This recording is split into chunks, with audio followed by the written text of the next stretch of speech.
पूरा मार्केट बाजार में मछली का दुकान दो गया है और ये मुर्गा का भी दुकान है। पूरा ही जलस्तर बढ़ा हुआ है और ये पूरा सब्जी मार्केट का है।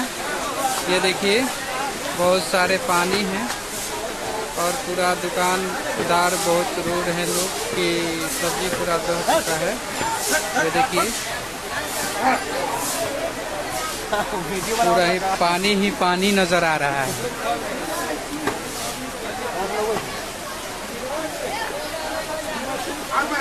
दिखाई दे रहा है फ्रेंड। ये देखिए मेरा भतीजा है, ये मेरा भतीजा है, यह छाता लिया हुआ है। ये मेरा भतीजा है। ये देखिए ये हम लोग भी पानी में ही खड़े हैं।